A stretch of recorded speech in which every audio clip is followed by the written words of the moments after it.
Kaya, pero bakit ka kinasuhan? Hindi mo alam kung bakit ka kinasuhan. Siyempre, nakalagay doon sa complaint sheet kung bakit ka kinasuhan. Yes. Sabi rito, dinuro-duro niya ako, tinaasan pa niya ako ng boses. Sabi niya, kapag inulit ko pa yan, dadamputin talaga kita. Sabi sa akin na matabang babae na si Ma'am Liza.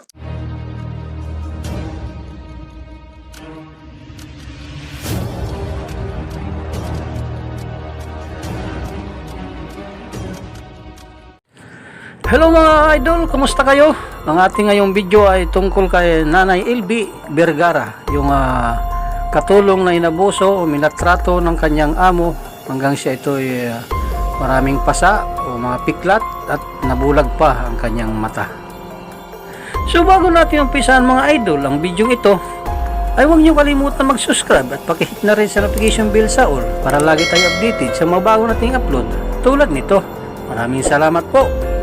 Ito ang balita ngayon. Pero ngayon sa social media, di mo ano'y balitang kasambahay na ginulag ng kanyang amo.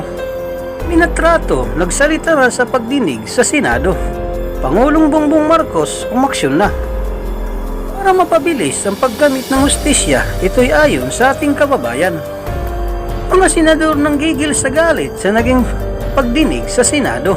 Kapitan na nilapitan ni Nanay LB para hingin ng tulong, tinawag na estupido. At halos upakan na nga ito ni Idol Senator Robin Padilla. At ito na mga idol ay naging viral na nga ang usap-usapan ni Nanay LB na isang kasambahay na nabulag dahil sa di maano'y pang-aabuso ng kanyang amo. At umabot na nga ito mga idol sa Senado. Kaya ang mga senator ay labis na ng lubo dahil sa sinapit na kasambahay. Hindi na nga makapagpigil si Idol Senator Rapi Tulfo at si Robin Padilla at iba pang mga senator. At uminit na nga ang kanilang mga ulo sa nangyaring pagdinig sa Senado dahil ayon pa kay Nanay LB, mabait naman ang kanyang amo sa simula. Pero na magkalaon ay mayroon ng ginagawa sa kanya na hindi makatao. Dagdag pa ni Nanay LB na magkaroon siya ng pagkakataon ay tumakas ito agad at nagsumbong sa barangay chairman. Agad naman umaksyon ng barangay chairman ayon kay Nanay LB. Ngunit imbis na tulungan siya ay tinawagan ng kanyang amo kaya napabalik si Nanay LB sa kanyang barumbadong amo. At si di maano'y harap-harapang pagsisinungaling ng kapitan sa nangyaring pagdinig sa Senado ay tinawag ito ni Senator Rapi Tulfo na isang estupido. At pati na ang kalmadong senator na si Idol Robin Padilla ay nanggigil na kay kapitan at gusto na rin itong upakan. Dahil di maano ito ang unang nilapitan ni Nanay LB Vergara matapos magatakas sa kamay ng kanyang amo na nangmaltrato sa kanya. Ayon pa nga sa salaysay ni Nanay LB, pinasayaw siya ng kanyang amo ng hubot-hubad, sinabit sa sabitan ng karni at hindi pa nasiyahan, pinukbok ng martilyo ang pribado ng kanyang katawan. At ayon pa nga sa doktor na tumingin sa mata ni Nanay LB, ang isa niyang mata ay wala ng pag-asang makakita pa. At ang isang mata naman ni Nanay LB ay maliit na lang ang tsansya na makakita dahil tanging liwanag na lang ang nakikita nito. At dahil na nga sa kalunos-lunos nangyari sa kanya, marami tuloy sa ating mga kababayan ang labis na ng lumo sa sinapit kay Nanay LB. At hindi na nga mapigil ng ating kababayan at nanawagan na kay Pangulong Marcos at mga senator na mabigyan mabilis ng hustisya ang sinapit ni Nanay LB. Ang hindi na ito pamarisan ng iba. Ayon pa nga sa ating kababayan, isama na rin ikulong ang kapitan dahil wala naman itong pakialam oras na itong linalapitan. At narito na mga idol, tunghayan natin ang pagdinig sa Senado tungkol sa kaso ni Nanay LB. Ito po yung barangay captain na hiningi ng tulong. Para nandito po, kayo kapitan. Kasama kayo sa others. Oho. Kayo Ito yung hiningi ng tulong ni Aling LV. Magandang umaga po. Si Madam LB po ay dumating lang po. Sagutin niyo po. Ikaw ba hiningi ng tulong ni Aling LV? Hindi po siya humingi ng tulong, dumating lang po sa barangay. Barangay Hall, Barangay Hall. Barangay Mamburaw? Opo. Alright. Sige, salamat po, salamat po. Manang LB, alam ko na yung istorya nyo. Hawak ko dito yung inyong mga salaysay. At alam kong bukas ay meron kayong hearing sa Piskalya ng Batangas. Gusto ko pong ilarawan nyo ngayon yung inyong istorya na nagsimula noong August 7, 2017, nung kayo ay magtrabaho sa pamilya Ruiz hanggang sa sinapit nyo yung mga nabahagi ng inyong salaysay na kayo ay sinaktan. Ito po ay umabot na ng 2023. Yung pagmamalupit na nakalagay dito ay nagsimula noong 2020. Kailan po kayo nagsimula magtrabaho? Sino po ang nag-recruit sa inyo? Ganong katagal po kayong sinaktan? Hindi ba ho kayo nakikipag-usap sa inyong mga kamag-anak? Kailan pa kayo nagpatingin sa doktor? At panghuli, siguro ang katanungan ng marami, anong uri po ng hustisya ang inyong gustong makamtan? Manang LB, marami po nakikinig ngayon. Nasa inyo po ang mikropono para sabihin ang inyong sinapit. Apo. Yung una po, nung start ko po, nung nagtrabaho ako doon, 2017, August 7 yun. Nung una po, pagpasok ko doon, kabait-bait po sa akin.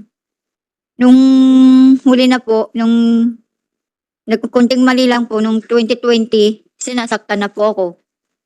Kunting mali lang po, sinasaktan na po ako doon. Ang ginagawa po sa akin, itong tainga ko, suntok ng suntok po sa akin.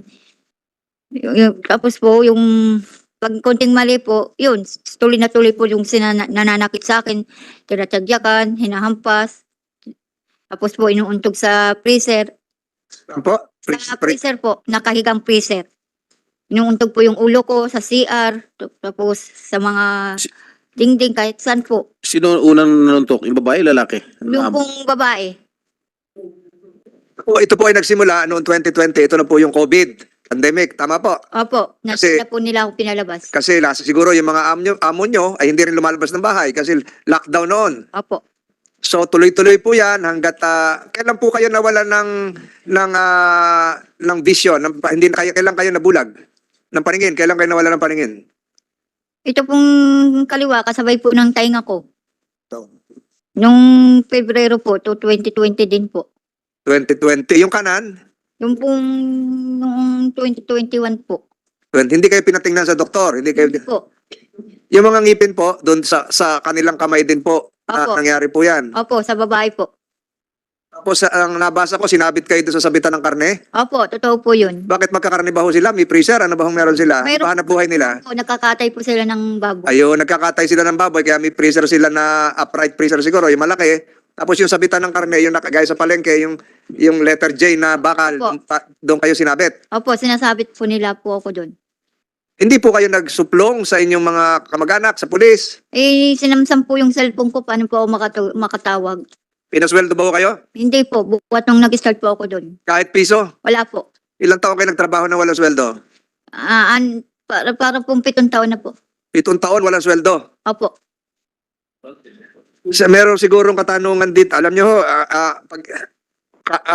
napakahirap po nung kahit isip-isipin ko, kaya ko pa ituloy yung mga tanong. Alam ko yung nararamdaman nyo, pero si Senator Padilla nagsabi na gusto niya maunang magtanong. Hindi kayo sumulat o hindi kayo pinasyalan din ng inyong mga kamag-anak? 7 taon hindi kayo umuwi sa Batangas. Taga Batangas ho kayo, di ba? Batangas City. Opo. Pero Hindi- po, pinaligaw ko lang po sila dahil sinabi ko pong taga-Consumption ako. Saan ba? Sa Consumption, sa San Jose. Pero taga saan ho talaga kayo? Dito po, taga Batangas po. Taga Batangas. Opo. Tapos, ni minsan, hindi kayo umuwi sa Batangas sa 7 taon? Opo. Pasko, mahal na araw, Hindi po. araw ng mga patay, hindi kayo umuwi. 7 taon, nilaan nyo po yung buhay niyan. Tumulong kayo doon sa inyong mga pinamamasukan. Opo. Oo. May mga balita pa na pinaguhubad kayo, pinagsasayaw. Opo, totoo po yun. Alam nyo, ayoko nang ituloy itong pagtatanong. Gusto ko magtanong din yung mga kasamahan ko. Mauna po siguro si Senator Padilla, pakatapos si Senator Estrada, pakatapos po si Senator Tulfo. Senator Padilla, pwedeng pakituloy. Chairman, Yun yung gusto kumain muna habang nandyan yung... Nay, magandang umaga po, Nay. Apo, Chairman, yun po kasing gusto kong tanungin yung barangay captain eh. Pwede po bang tumalon na doon? Apo, nakapanumpa na naman si Kapitan. Kapitan, ready ho kayo sumagot? Lapit-lapit po tayo sa mikropono at pakipindot po yan hanggang tumilaw yung pula. Salamat po. Chairman, sabi kanina ni Kapitan, hindi daw humingi ng tulong sa kanya pero nagpunta sa... Ano kaya ang ibig sabihin ni Chairman doon? Chairman, ano ibig sabihin mo doon? Magandang umaga po ulit. Si Nanay LB po, yan po ay nadatngan ko po sa barangay hall po kasi po kami po nung panahon na yun, nag-iikot po at panahon ng COVID. Nadatngan ko po siya na magutim at talaga pong nakakaawa pong tingnan. So ang una ko pong ano po dun sa tanod kong babae, sabi ko linisan po at palitan ng damit dahil hindi ko po kilala siya. Yun po ang aming pagkakaano po kay Nanay LB. Tapos po, Nakita nyo na meron po siyang mga sugat, mga ganon. wala naman po ako nakita. Basta po siya madungis po. Yun po ang akala ko po ay naligaw na taong grasa. So yung pong utos ko sa tanod po ay linisan po si Nanay LB. Tapos hindi pa po siya sinasabi ko pa pong ganon, dumating na po yung amo niya na si Mr. Ruiz. Dumating yung amo niya o tinawagan mo yung amo niya? Hindi po sir, hindi po. Dito sa salaysay ni Aling LV, I'm sorry, Senator Padilla. Dito sa salaysay ni Aling LV, tinawagan mo yung amo niya na si Jerry Ruiz. Hindi ko po At sinumbong mo na nandun si Aling LV sa barangay hall. hindi ko po sinumbong yung senator. Wala pong pagsusumbong. Marami po doon pong mga tao na kasama ko po na kami po yung naka-duty sa bahay. Paano malaman ng amo na nandun yung kasambahay? Ano po yun, nag-ikot po kami. Tamang pagdating po namin sa barangay hall po, naandun po si Nanay LB. Senator Padilla. Senator Padilla, siguro ang tanong ni Senator Padilla, ano yung naging hakbangin mo bilang kapitan? Dinala mo ba sa ospital? Pina-check up mo ba sa municipal health officer? Kasi COVID noon, alert lahat ng mga doktor natin, mga nurses. Diba, yun sila yung mga frontliner. May paningin na ba ho siya noon o bulag na? Ano hong tulong Hindi ko na natin? rin Kasi po sa batas po ni Senator Estrada, yung kasambahay lo, naka-register lahat yung mga kasambahay sa barangay hall. Wala po Mr. Chair, pwede natin tanungin si Ma'am LV. Ma'am LV, Sasagutin mo pa yun, ha? Ma'am Sorry, LV, Sir Tulfo. sabi niyo po na pumunta kayo sa barangay at nagsumbong, tama? Opo, totoo po yun. Sino pong sinumbungan niyo? Mga kasama niya po doon. Tapos nandun po siya doon sa loob ng City Hall. Nasa loob. Siya. Sinabi niyo po na sinasaktan kayo, kaya kayo nandun sa barangay.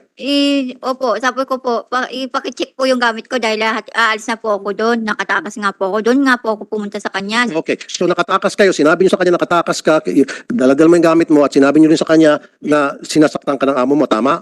Opo, sabi ko po, pakicheck yung gamit ko. Baka po sabihin ng amo ko Nagnakaw. na nagnakaw ulit ako. Tama. Okay. Tapos Napakasinungaling mong tao ka, sarap mong... Alam mo, napakasinungaling mo. Gusto mo, ilay detector test ka namin, payag ka.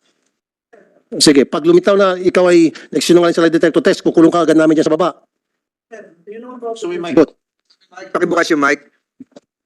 Yun naman po sir. Alam nga ba naman magsisinungaling to si Ma'am LV? Anong reason para siya magsinungaling?